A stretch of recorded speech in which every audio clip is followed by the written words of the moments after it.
So how to build or grow your PM program. So if you've got to build it, I'm sure everybody here has one, so now we're trying to grow it. Okay? Begin with your life safety systems. Just make a mental note, get a little group together, and say, you know, how often do we check exit lights? How often do we do this and this and this? What are your life safety stuff? Then address your critical operational systems. What is critical to have an uptime? Okay, the front door hinge is broken. Is that critical for uptime? I mean, you can put an armed guard on it if you had to.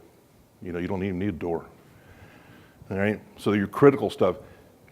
Continue until every asset is not a run, until you have every asset identified that's not a run to failure. Some assets are run to failure.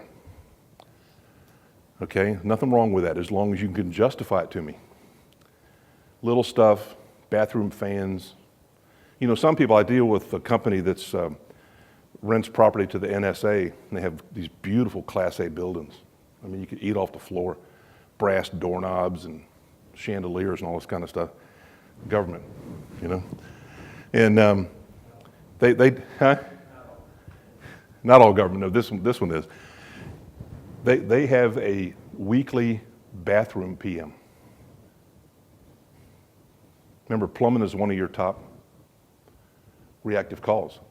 So a technician on second shift walks through every bathroom, visually looks, flushes, looks at sinks, looks at floor drains, adds water to the P-trap if appropriate. They don't have bathroom failures. You can do it with everything. So, but the run to failure stuff, bathrooms may be run to failure. How many fixtures do you have in your facility? You ever count them? Bunch. Maybe run to failure is appropriate. Somebody calls and says, hey, we got a leak. You got to decide what's appropriate for your organization. If it's the bathroom outside the president's office, what do we do there? Check it every week, right? Start with a simple check sheet and OEM recommendations. I always start with OEM unless I have more knowledge than the OEM, which sometimes is easy to do.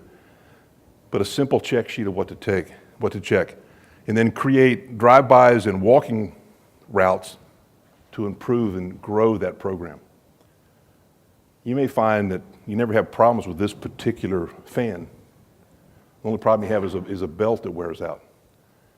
So maybe you don't inspect it quite as often, but yet maybe you check the belt more often. Or maybe you might find that you replace the belt once a year because it typically fails every 15, 16 months. The key is if you have the data, you can determine all this stuff and outsmart it. Well, the book says change every 12 months. Well, you don't need to do that. I did a sort of a data center on the West Coast, and the OEM said, just, you don't change the filters once a quarter. So go down to visit, and it's, and those of you on the West Coast, I'd never seen them on the East Coast, but the cattle, I don't know what they call them, polishing yards right before they go to slaughter, thousands and thousands of cows, was next door to the building. When we went to go up on the roof, they gave us all those Granger slip-on brown gloves. I'm like, what's this for? They said, because you're going to be filthy when you come back down. And there was mud on the roof that thick. They were changing filters weekly because the cattle are out there stirring around. It's dry, and it was a mess. So everybody's different. You got to find out what works for yours, and do it by gathering data, using your head. You don't have to do what it says in the book all the time. And then document everything on the work request. 100% documentation. 100%, every job you all do should be on a work order, every job. I know, you're going, God, this guy is nuts.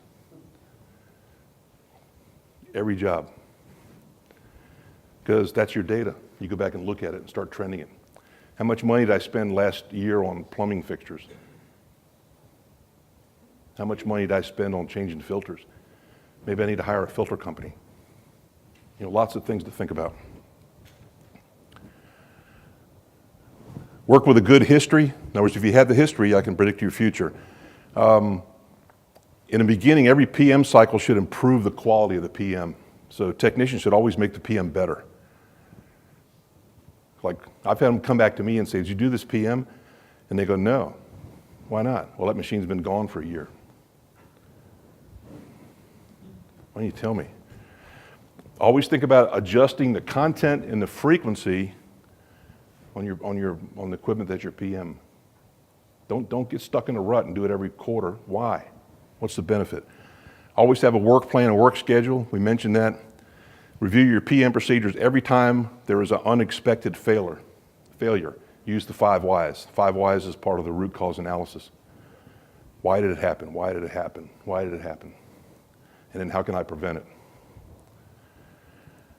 Audit your PM program on a regular basis. A lot of people say 5, 6, 7% of all of your work should be audited every year. Did they do a good job? Did they just PM the projector and came back and I found junk and I found paper towels and I found the old filter was laying on the floor?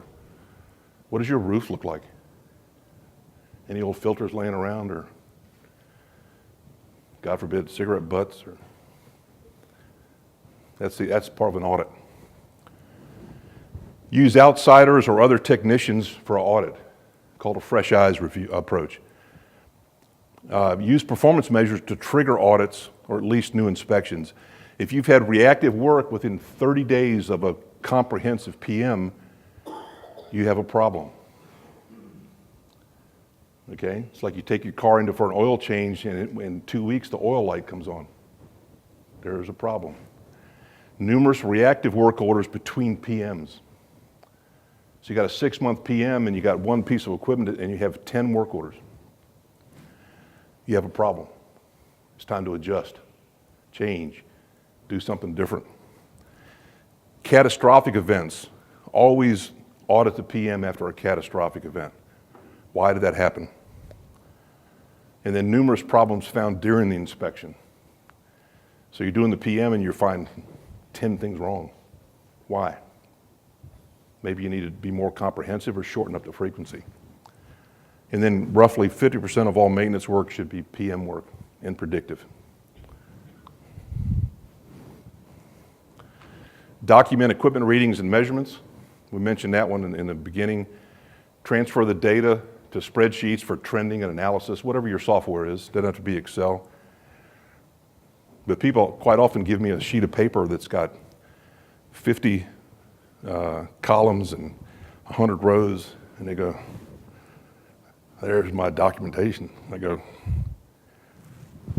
holy crap, where's the top? Just do a trend, do a graph. Now you know, just like that, are you getting better? Are you flat, or are you getting worse? Document condition with pictures. Information about failures is perishable. Okay? It's like buying a gallon of milk and not drinking it. It's going to go bad on you. If you have a problem, take pictures, document, because the data is going to disappear very quickly. And then develop an on-time culture for schedules and PMs.